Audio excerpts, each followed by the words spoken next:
Olá, sejam bem-vindos ao canal Rotulando. Eu sou a Daniele Fava, eu sou nutricionista e hoje eu vou responder as perguntas que vocês enviaram lá no Instagram durante essa semana.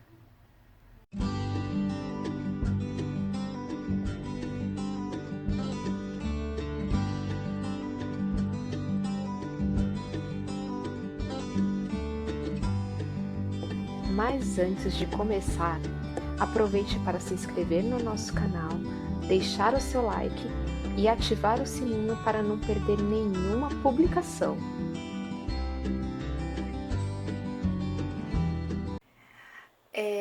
A primeira pergunta é se tirar o açúcar da dieta de uma criança que não tem diabetes pode atrapalhar o desenvolvimento dela. O açúcar, ele não é um alimento necessário na nossa alimentação. Aquele açúcar branquinho, refinado, que a gente coloca, né, no suco, no café, no leite, enfim. Só que assim, se a gente pensar nos alimentos industrializados que contêm esse açúcar, né, que é a sacarose, aí sim, vale a pena a gente diminuir bastante o consumo desse alimento. Mas restringir totalmente de uma criança que não tem nenhum problema, eu vejo sendo um pouco assim radical, né? Não deixar ela comer nunca, né? Eu acho que a gente precisa ter um pouco de bom senso e evitar o excesso desses alimentos industrializados. Pensar em que o sabor natural dos alimentos é a melhor forma da gente aproveitar. Então, por exemplo, se um suco não tem necessidade de adoçar um suco, né? Vai fazer um suco em casa de abacaxi, um suco de laranja, o sabor doce dessas frutas já é o suficiente, a gente não precisa adoçar. Se vai fazer um bolo, a gente pode usar estratégias que, por exemplo, um bolo de banana. A banana ela já é bem docinha, um bolo de banana com aveia e maçã, por exemplo. Também não vejo muita necessidade de adoçar. A gente pode até usar outras estratégias, por exemplo, colocar uma ameixa, colocar uma tâmara para adoçar também. Então, preferir os alimentos mais naturais mesmo, né? Ao invés de ficar utilizando açúcar. Então, eu acho isso válido como estratégia.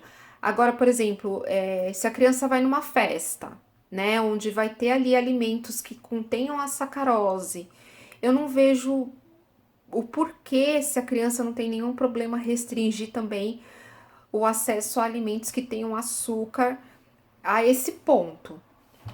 Se ela não tem nenhuma patologia, se ela não tem obesidade, se ela não tem diabetes, se ela pratica atividade física, se tá tudo ok com ela, né? Então acho que a gente precisa pensar nesse sentido assim, de oferecer mais alimentos naturais, deixar a criança provar o sabor natural dos alimentos, acostumar o paladar com o sabor natural dos alimentos, mas também não ser tão radical e eliminar tudo que tem açúcar, né? Porque a gente pode estar criando até um outro, indo para um outro lado, assim, de criar uma fobia alimentar, criar uma fobia de açúcar, a criança ficar aí com uma questão de medo de açúcar e a gente pode estar indo para um caminho errado, um caminho perigoso até, né, em relação a isso. Acho que a gente precisa tomar um pouquinho de cuidado, tá bom?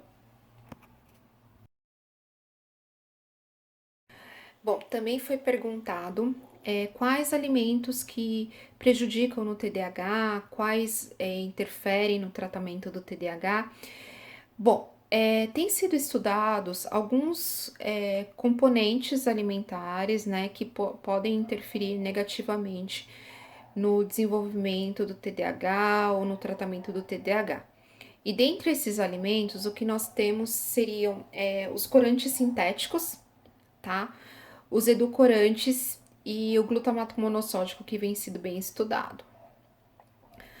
Bom, falando um pouquinho dos corantes sintéticos, os estudos ainda, todos esses que eu falei, tá? Tanto os edulcorantes quanto o glutamato monossódico, quanto os corantes sintéticos, ainda não tem uma base bem sustentada de estudos científicos para comprovar tudo isso. Ainda precisa de muito estudo para chegar a uma conclusão. Mas falando um pouquinho dos corantes sintéticos, a gente tem aí que a tartrazina e o benzoato são os mais estudados e que tem sido mais fortemente associado à hiperatividade também. E mas precisa de mais estudos aí para a gente chegar a uma conclusão, tá? E por que que precisa de mais estudos? Porque as crianças que foram avaliadas tiveram respostas diferentes em relação à hiperatividade. E isso aconteceu por quê? Porque cada indivíduo teve uma resposta diferente, o que sugere que precisa ser levado em consideração o componente genético, a dieta, a variabilidade da dieta, né? E também o componente ambiental. E a maior dificuldade que se tem nesses estudos é entender quais são as correlações desses corantes com a disfunção do córtex pré-frontal, que é onde se concentram lá os sintomas do TDAH. Mas, de qualquer forma, o que se tem em evidências, assim, né, positivas, embora não conclusivas, é de que tirar o excesso de alimentos ultraprocessados melhora a resposta da hiperatividade, diminui a hiperatividade. E também é preciso investigar, assim, a sensibilidade das crianças aos corantes e conservantes, né? Porque uma taxa de resposta elevada a esses corantes e conservantes são beneficiadas com a eliminação deles na dieta. Então, a gente tem esse ponto aí a ser avaliado. Mas, assim, não é para sair retirando, né? Ah, então vamos retirar tudo. É preciso fazer uma investigação, uma avaliação nutricional bem criteriosa. E os edulcorantes, que são aqueles que estão presentes nas bebidas, principalmente diet, light, zero, que são a sacarina, o aspartame, o acesulfame. E eles também são usados para intensificar o sabor, o sabor doce, né, em alguns alimentos industrializados. Também não se tem nada conclusivo, mas é sugestivo de que o TDAH é agravado quando consumido em excesso esse tipo de alimentos. Alguns estudos mostraram que as crianças que consumiam essas bebidas com frequência tinham sintomas agravados. Então, o que a gente tem em relação aos alimentos, né, é esse consumo aí dos industrializados. Então, o guia alimentar, ele propõe que seja reduzido o consumo de ultraprocessados, né, para toda a população. Então, eu sempre falo, se para toda a população já é recomendado, para crianças que têm TDAH, a gente tem que tomar mais cuidado ainda, tá bom? Bom, a nossa próxima pergunta é sobre açúcar e hiperatividade. Se é verdade que o açúcar deixa mais agitado e tal. Bom, alguns pais relatam que quando a criança consome muito açúcar, muito carboidrato, doce, refrigerante, guloseima, esse tipo de coisa, a criança fica mais agitada. Não tem muitos estudos que suportam essa evidência, ou seja, que tem uma ligação direta falando que consome açúcar fica mais hiperativo. Mas alguns autores apontam que se a criança consome muito açúcar, carboidrato, é, é óbvio, né? Vai ter um aumento de energia, vai ter pico de insulina por conta de muito açúcar. E aí, assim, esse açúcar, essa glicose, né, vai atingir um pico. E da mesma forma que sobe muito rápido, vai descer muito rápido.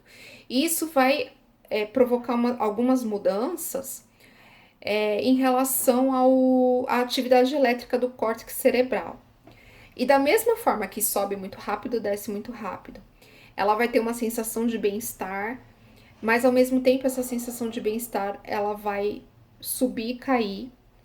E na verdade vai dar uma desatenção né? Ela vai ficar eufórica durante um tempo, mas essa euforia, ela não vai favorecer a concentração, ela vai ter uma agitação, mas ela vai estar desatenta, que é o que chamamos de desatenção cognitiva induzida pelo açúcar.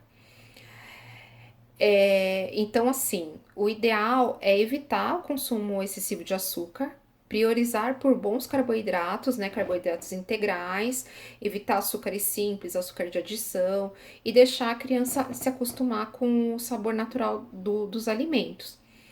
A criança ela vai ter uma sensação de bem-estar se ela consumir açúcares simples, consumir as guloseimas. Ela vai ter uma sensação eufórica, mas ela vai ficar desatenta. Então é importante a gente sinalizar isso, né? Que essa sensação de bem-estar que ela pode ter vai favorecer um pouco a euforia, mas em contrapartida ela vai ficar mais desatenta.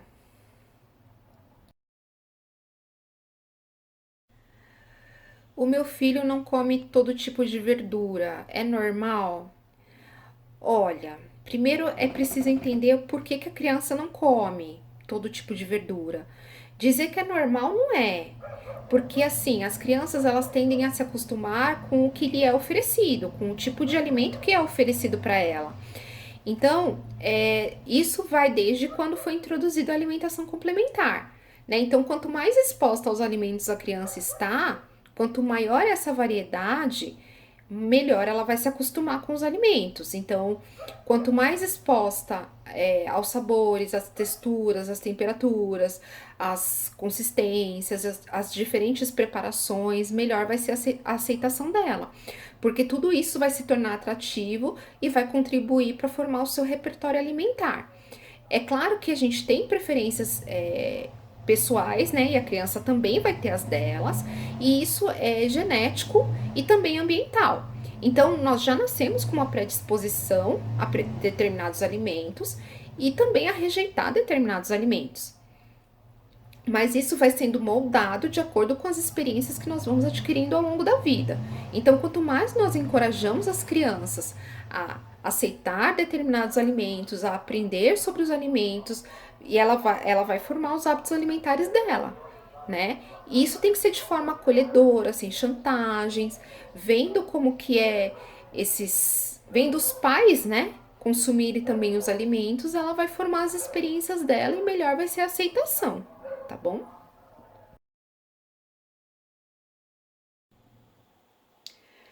Qual alimento é fundamental no TDAH? Quais alimentos são capazes de favorecer concentração, autocontrole, crianças, adolescentes? Recebi bastante essa pergunta. Bom, não tem um alimento fundamental. A alimentação no geral, ela é importante, tá bom? É um conjunto, tá? Então, alimentos fontes de zinco, ferro, ômega 3, folato, vitaminas do complexo B, no geral, são importantes para crianças e adolescentes com TDAH, tá? Às vezes, elas precisam até ser suplementadas, então vai depender muito de uma avaliação, tá? Se tá em déficit, se não tá, como que tá a alimentação. Mas um único alimento sozinho, ele não vai fazer milagre, tá? É preciso de uma alimentação balanceada, com bons carboidratos, com proteína, pobre em açúcar de adição, com fibras, probióticos e equilibradas em gorduras e aliada à prática de atividade física. É muito importante a atividade física para crianças com TDAH, tá bom? E também lembrando dos industrializados, como eu já falei. É importante reduzir bastante o consumo de alimentos industrializados, principalmente os ultraprocessados.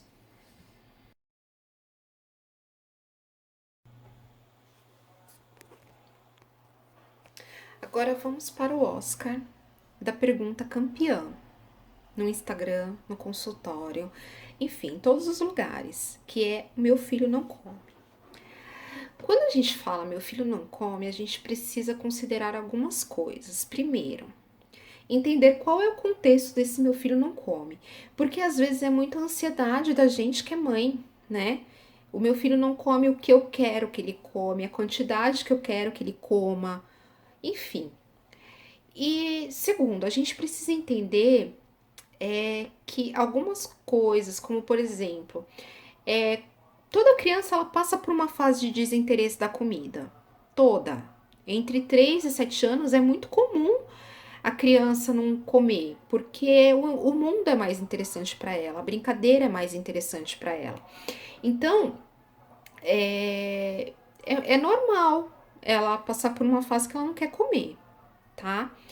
Segundo, a gente precisa descartar se tem alguma doença.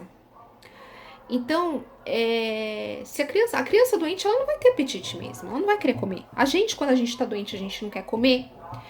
E a gente precisa ver qual é a frequência também desse não querer comer, se é algum alimento específico. E outra coisa que a gente precisa ser sincera com a gente mesmo é se a nossa comida tá gostosa. Porque às vezes é difícil a gente admitir isso pra gente mesmo. A nossa comida é gostosa, a nossa comida tá gostosa. Ou é a comida da escola, a comida da escola tá gostosa, por exemplo. Porque às vezes é difícil a gente admitir isso. Às vezes a gente fala assim, eu fiz com tanto amor, eu fiz, né? Mas, gente, não tá legal às vezes, né? A gente precisa ser sincero, né? Às vezes pra criança que não tá atrativo, não tá gostoso, e a gente precisa aceitar de boa isso, né? Às vezes é difícil, mas a gente precisa aceitar. Situações traumatizantes também podem ser causa de recusa alimentar. Então, por exemplo, se ela foi forçada a comer, se ela passou por alguma hospitalização, se ela teve algum engasgo, vômito, etc. Então, toda recusa alimentar, ela precisa ser investigada.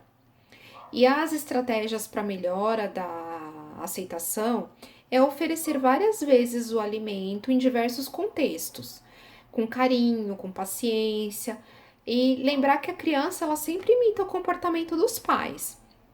Então, quando ela vê a mãe comendo, quando ela vê o pai comendo a salada, ela entende essa informação e vai registrar. E aí ela tende a copiar. E para o seu filho comer melhor, experimentar várias formas de preparo.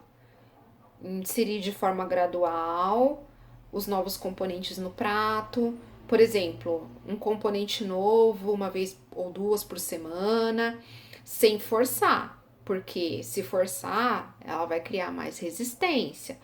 E também sem infantilizar demais o prato. O ideal é que a criança tenha a aproximação do prato do adulto e que não o nosso prato fique infantilizado demais.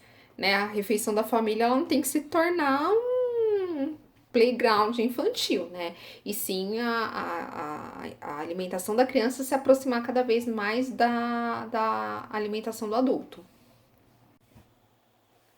No caso da criança que tem TDAH, aí a agitação é um fator muito comum e muito mais complicador, né? Porque elas tendem a não parar quieta, elas tendem a terminar a refeição antes, comer muito rápido, e elas podem ter falta de apetite mesmo, principalmente dependendo da medicação que elas estão tomando.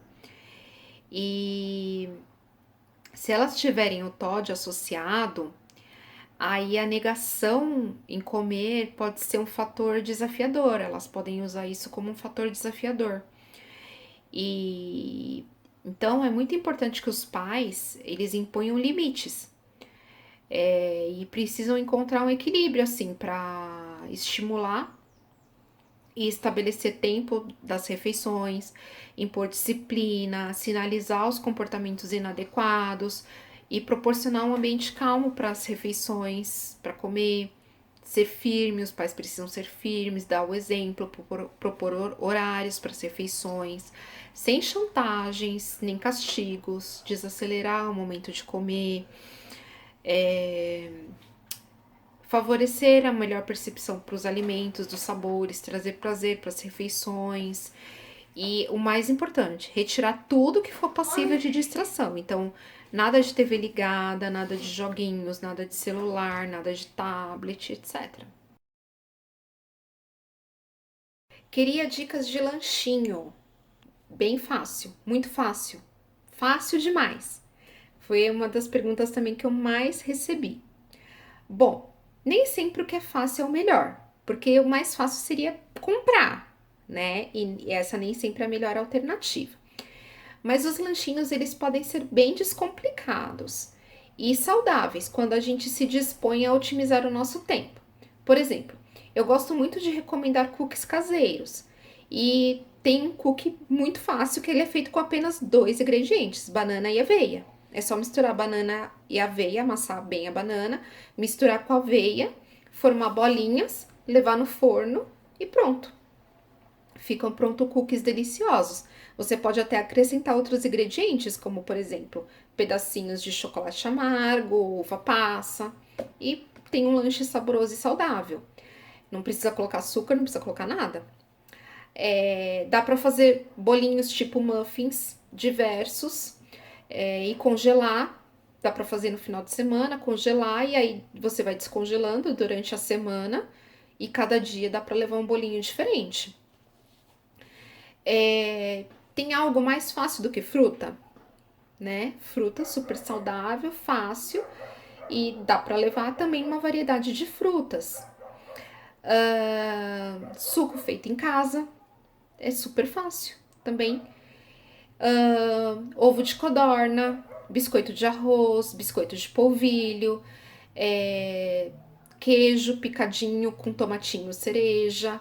Então, assim, tem muitas possibilidades. Tudo vai depender de como que é a sua rotina, como que tá o paladar do seu filho, né? Então, o que a gente precisa é ter a disposição, a criatividade e apresentar essas opções para os nossos filhos ao invés dos industrializados, tá bom?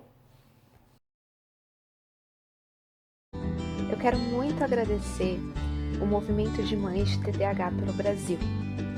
Eu sei que muitas mães do movimento enviaram perguntas e eu orgulhosamente faço parte desse movimento, eu faço parte da diretoria. Esse movimento ele é liderado pela Sol Ferrari e é o maior movimento de mães de TDAH pelo Brasil. E se você ainda não conhece, entre nas nossas mídias. Esse foi mais um Rotulando.